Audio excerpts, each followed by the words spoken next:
इस वक्त मेरी मौजूदगी दिल्ली के जंतर मंतर पर है और जिस तरीके से 20 तारीख को संसद का जो है मार्च होना था, यहाँ से छात्रों का लाठीचार्ज रही, किस तरीके से जो है सिविलियन जो ड्रेस में थे लोग उन्होंने छात्रों पर लाठीचार्ज की। उसके बाद कांग्रेस ने, राहुल गांधी ने पीएम आवास के बाहर जाकर के धरना दिया, साथ में अखिलेश यादव भी वहां पहुंचे, तमाम सांसदों ने जो है वहां प्रधानमंत्री आवास का घेराव किया और उसके बाद से ये प्रदर्शन ने दूसरा रुख ले लिया है।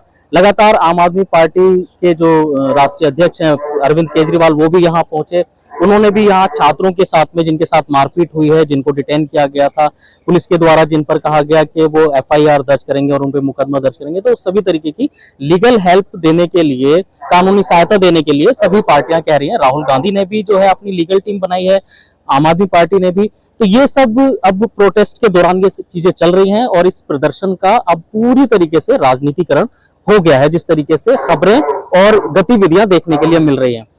इसी सब पूरे मुद्दे पर बात करने के लिए मेरे साथ समाजवादी पार्टी के राष्ट्रीय प्रवक्ता यश भारतीय मेरे साथ इस वक्त मौजूद हैं।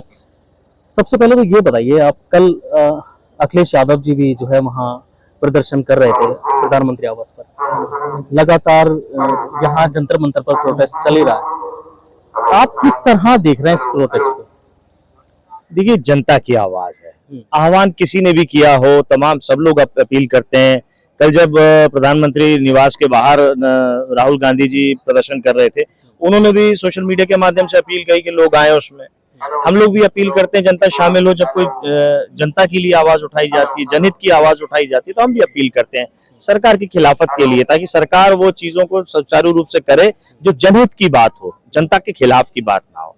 अब अगर पेपर लीक हो रहा है तो उन नौजवानों के भविष्य से खिलवाड़ है, जो तैयारी करते हैं, दिन रात करते हैं, जो परिवार उनके भविष्य की चिंता करता है कि बेहतर पढ़ाई से बेहतर व्यक्ति तैयार होगा, बेहतर व्यक्ति से बेहतर देश का निर्माण होगा। जब देश के निर्माण की बात आती है और पेपर लीक जैसी व्यवस्था हो जाए, तो कैसे देश का भविष्य तैयार होगा, कैसा बेहतर देश तैयार होगा। यहाँ भी वही चीज है कि एक कॉज है जिसके लिए सब लोग इकट्ठा हुए हैं, सारी पार्टियां एक साथ हुई हैं। आप कह रहे हैं राजनीति की जा रही है, राजनीतिक पार्टियों और राजनेताओं का क्या काम है? जनता के साथ खड़े होना। माननीय अखिलेश यादव जी जनता के साथ खड़े हैं, विद्यार्थियों के साथ खड़े हैं, उनके अधिकार के लिए खड़े हैं, उन परिवारों के साथ खड़े हैं जिन पर ये बीत रही है। ना कि सरकार के साथ खड़े होने की बात है कि सरकार जो चाहती है वो हम करते रहें। तो रबर स्टैंप और हम में कोई फर्क तो होगा? लगातार हर पार्टी ने अपना समर्थन यहाँ पर दिया है। डिंपल यादव जी भी कई बार यहाँ पर आई हैं और वो प्रदर्शन वाले दिन भी 20 तारीख को भी यहाँ पहुंची थी। अपने हाथों से कई बच्चों का उन्होंने अनशन भी तुड़वाया, ठीक है। लेकिन क्या आपको नहीं लग रहा कि इस पूरे प्रोटेस्ट को एक पूरा राजनीतिकरण दिया जा रहा है? जिस तरीके से मेन स्ट्रीम मीडिया भी तमाम तरीके की खबरें चल रही हैं, कहा जा रहा है कि कांग्रेस जो है इस पूरे प्रोटेस्ट को भुनाने की कोशिश कर रही है। पिछले करीब 1 महीने तक यहाँ प्रोटेस्ट चलता रहा और जब चीज तैयार हो गई तो कांग्रेस इसमें बीच में आ गई, जबकि हालांकि कहा यह जा रहा है कि कांग्रेस ने ही सबसे पहले ये नीट का, ये पेपर लीक का मुद्दा उठाया था। समाजवादी पार्टी किस तरफ है? देखिए, हमारे सांसद माननीय धर्मेंद्र यादव जी, हमारे राष्ट्रीय अध्यक्ष और पार्टी की तरफ माननीय अखिलेश यादव की तरफ से उन्होंने अपील करी जाता है, समर्थन देने के लिए समाजवादी पार्टी आई है, इस आंदोलन को समर्थन देने के लिए आई है, विद्यार्थियों के साथ समर्थन करने के लिए आई। बार बार जो ये बात हो रही है राजनीति कर रहे हैं, राजनीति कर रहे हैं, हमारी जिम्मेदारी है राजनीति करना। जनता की बेहतरी के लिए, जनता की तरक्की के लिए, देश की बेहतरी के लिए, देश की तरक्की के लिए राजनीति करना आवश्यक है। हम कोई नकारात्मक काम नहीं कर रहे हैं, हम सकारात्मक काम कर रहे हैं, सरकार को चेताने का काम कर रहे हैं। जो गलत है, जिससे मंत्रालय नहीं संभल रहा, तो उसको इस्तीफा नहीं देना चाहिए। अगर गलत काम हो रहे हैं, अनियमितताएं हो रही है, तो जिम्मेदारी कौन लेगा? जो विभाग का प्रमुख होगा। अगर विभाग का प्रमुख ठीक काम नहीं कर रहा, फिर प्रधानमंत्री जी को लेना चाहिए। जिस तरीके से अमित शाह जी का मंत्रालय ने काम किया, क्या उसको जायज ठहराया जाएगा? तो जो मंत्री है, अगर वो काम ठीक नहीं कर रहे तो उनका इस्तीफा देना चाहिए। लेकिन ये इस्तीफे होंगे नहीं, राजनाथ सिंह जी बोल चुके हैं, ये एनडीए की सरकार है, तो जब इस्तीफे नहीं होंगे तो जिम्मेदारी किसकी होगी? हम क्या सरकार अब अपनी इसमें नाक का सवाल मान रही है? क्या मान? देखिए, सरकार नाक का सवाल नहीं है, बेशर्मी वाला काम है। हम गलत को गलत नहीं स्वीकार करना चाहते। मैं अपनी गलती अगर कोई कर रहा हूं तो उसको सुधार करके बेहतर के लिए काम कर सकता हूं। गलती से सीखता है आदमी। हमारे धार्मिक चीजों में ये सनातनी होने की बात करते हैं, तो हमारे धर्म ने क्या सिखाया? गलती से सीख के क्षमा मांगिए, आगे बढ़िए, बेहतरी के लिए काम कीजिए। क्या बेहतरी के लिए काम कर रही है? अटल बिहारी वाजपेयी जो राजधर्म निभाने की बात करते हैं, सरकार ये राजधर्म निभा रही है? क्या वो काम कर रही है? तो ये तो अपनी पार्टी आइडियोलॉजी के खिलाफ है, सनातन धर्म के खिलाफ है, देश की तरक्की के खिलाफ है। ये जो बच्चे हैं ये किस सबके बच्चे हैं? हमने कई वीडियोस देखे, भारतीय जनता पार्टी के नेताओं के बच्चे भी आए। यहाँ भाजपा का नेता का बच्चा या सपा के नेता का बच्चा या कांग्रेस पार्टी के नेता का बच्चा वाला काम नहीं, ये देश के भविष्य का सवाल है। जी, देखिए यहाँ पर छात्रों ने जिस तरीके से युवाओं ने अपनी प्रतिक्रिया दी है, उन्होंने साफ तौर पर कह दिया है अब हम धर्म पर, जाति पर या किसी भी समुदाय में अब हम नहीं बंटने वाले। हम युवा पीढ़ी हैं, आज की जनरेशन है, पढ़े लिखे हैं, हम अपना अच्छा बुरा जानते हैं। और ये देखने में आ भी रहा है क्योंकि एक लंबे वक्त के बाद जंतर मंतर की जो सूरत थी और युवाओं का एक भारी जनसैलाब अपनी मांगों को लेकर के सड़कों पर उतरा हुआ देखने के लिए मिला है।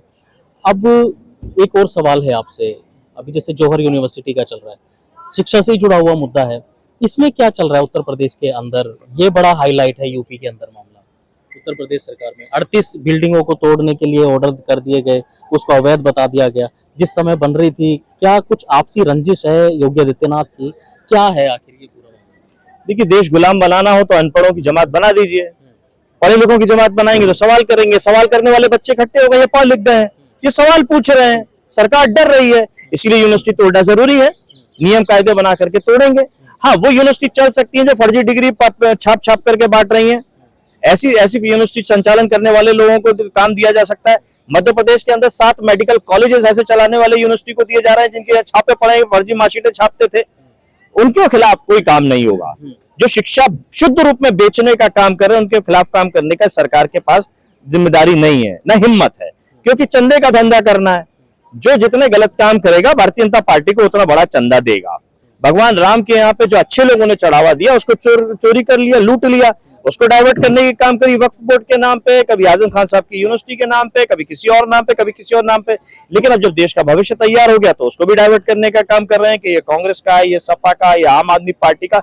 या पार्टी का मसला नहीं, देश का मसला है। जब देश का मसला आएगा सारी पार्टियां एक है। माननीय अखिलेश यादव जी खुद गए और ताकत के साथ खड़े हुए। पूरी समाजवादी पार्टी इन बच्चों के भविष्य के साथ ताकत के साथ खड़ी हुई है। डिंपल यादव जी का आपने देखा, हमारे अन्य सांसद इकरा हसन जी का देखा, आनंद भदौरिया जी का देखा, माननीय धर्मेंद्र यादव जी का देखा, सब पूरी पार्टी मजबूती के साथ यहाँ खड़ी हुई है। अवधेश प्रसाद जी भी कल थे, बुजुर्ग हैं इतने, उसके बाद भी यहाँ खड़े थे। सारी समाजवादी पार्टी मजबूती के साथ, बच्चों के भविष्य के साथ, यूनिवर्सिटी के साथ में और देश की बेहतर भविष्य और तरक्की उन्नति के साथ में खड़ी हुई है। और ये विनाश वाली सरकार है, इसने हमेशा विनाश करने का काम किया है।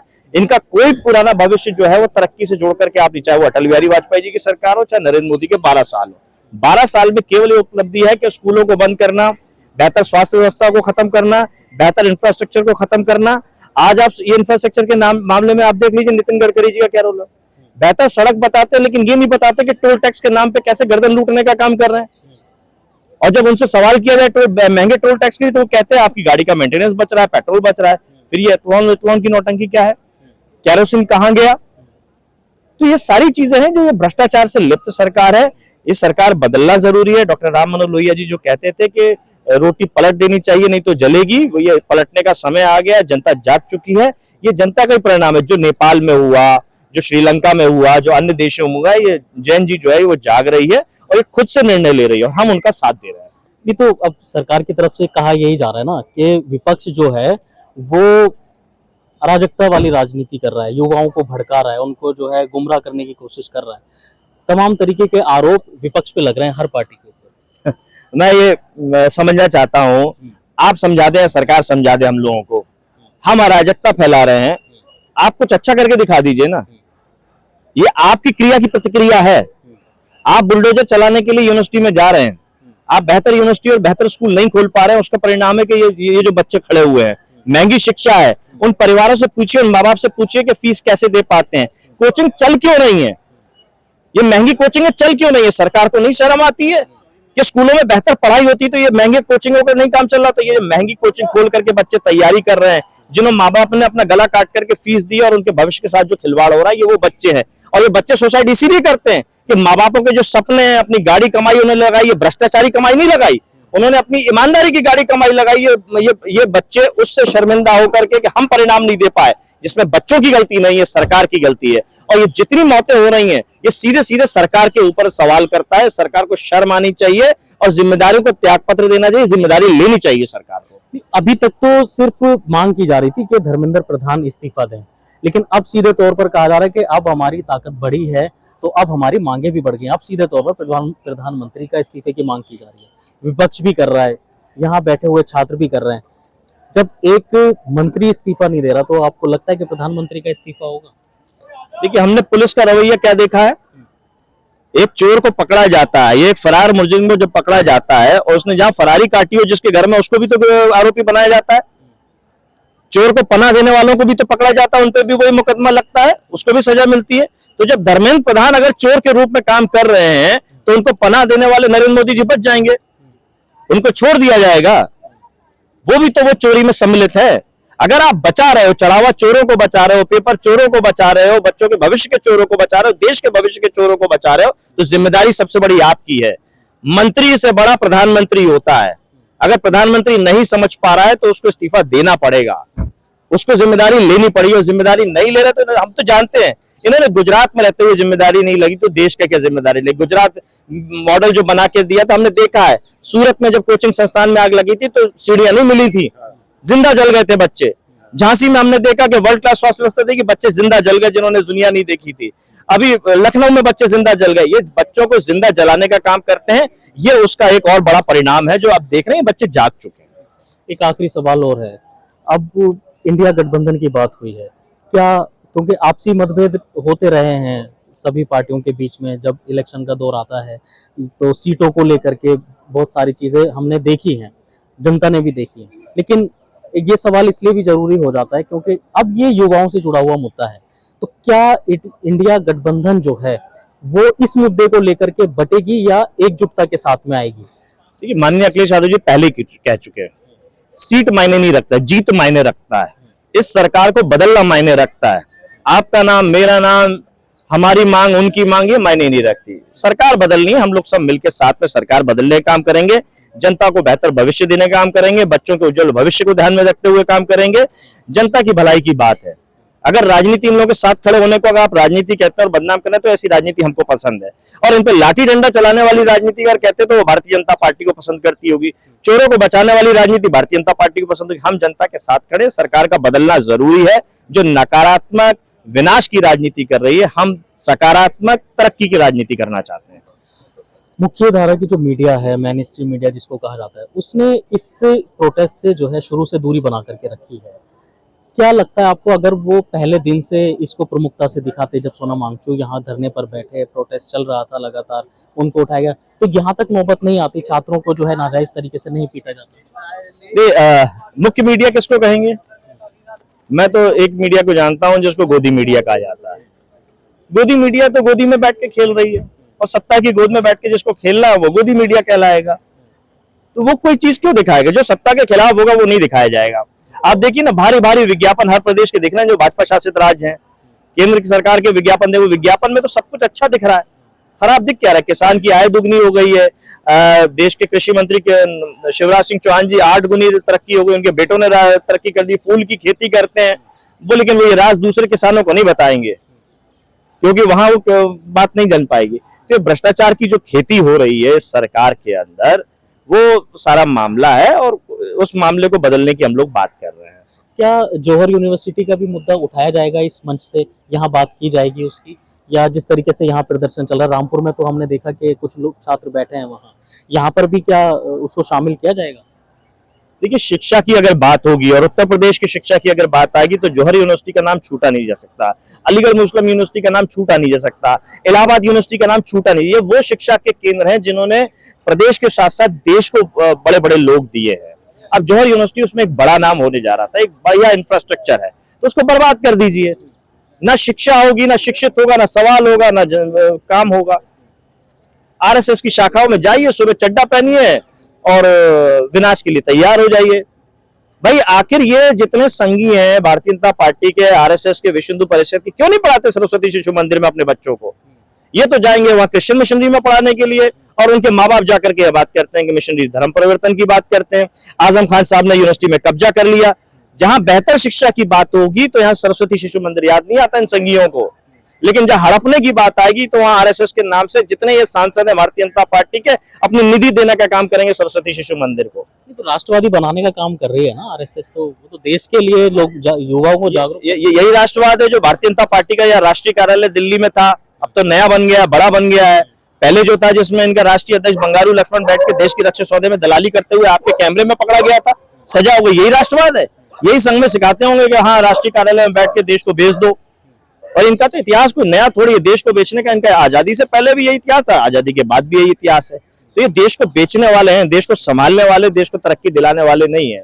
कोई एक उदाहरण बताइए उन्होंने बेहतर काम किया हो, चाहे अटल बिहारी वाजपेयी जी के 6.5 साल का सरकार हो, चाहे 12 साल की मोदी, कोई ऐसा एक शिक्षा केंद्र का उदाहरण बता दीजिए। ये मुसलमानों के लिए कहते थे एक हाथ में कुरान एक हाथ में कंप्यूटर देंगे, कोई एक बेहतरीन मदरसा बता दीजिए सरकार ने बनाया हो, एक हाथ में कुरान एक हाथ में कंप्यूटर देने का काम किया हो नरेंद्र मोदी के कहने पे। तो ये झूठे मक्कार लोग हैं, केवल सपने दिखाते हैं, अच्छे दिन की बातें करते हैं, लेकिन जीवन में अच्छे दिन कभी आते नहीं है। हाँ, इनके कार्यालयों की तरक्की हो जाती है, इनके कार्यालयों के अच्छे दिन आ रहे हैं। भारतीय जनता पार्टी के बड़े नेता, भारतीय जनता पार्टी का जो छोटा कार्यकर्ता है वो भी नहीं गिरा पा रहा, वो दरी बिछा रहा है। वहां पे सपा से निकला हुआ आदमी मनोज पांडे जैसे को मंत्री बना देंगे, पूजा पाल जैसे को प्रदेश उपाध्यक्ष बना देंगे, भाजपा का आदमी आज भी दरी बिठा रहा है। कांग्रेस से निकला हुआ जितेंद्र प्रसाद को मंत्री बना देंगे, केंद्रीय मंत्री, भाजपा का आदमी आज भी दरी बिछाएगा। तो ये अपने लोगों का भी शोषण करते हैं, देश का भी शोषण कर रहे हैं, अपने लोगों का भी शोषण कर रहे हैं, केवल दूसरे दलों को खत्म करने के लिए देश को बर्बादी की तरफ लेकर के जा रहा है। चलिए, बहुत शुक्रिया यश भारती जी। देखिए, ये समाजवादी पार्टी के प्रवक्ता हैं, राष्ट्रीय प्रवक्ता, जिन्होंने अपना समाजवादी पार्टी की तरफ से पूरा पक्ष रखा है। और अब देखने वाली तो बात ये होगी कि जिस तरीके से अब मानसून सत्र चल रहा है, लगातार संसद के अंदर भी इस प्रदर्शन की और आवाज उठाई जाएगी। शिक्षा मंत्री धर्मेंद्र प्रधान का इस्तीफा जो है वो लगातार मांगने की आवाज उठाई जा रही है, और अब तो साथ में प्रधानमंत्री का भी इस्तीफा मांगा जा रहा है। ये पूरा प्रदर्शन और ये जो पूरी सियासत है किस ओर जाकर के ठहरती है, ये तो आने वाला वक्त ही बताएगा। दिल्ली से समाचार प्लस OTT के लिए मैं अब्दुल वाजिद चिश्ती निज़ामी।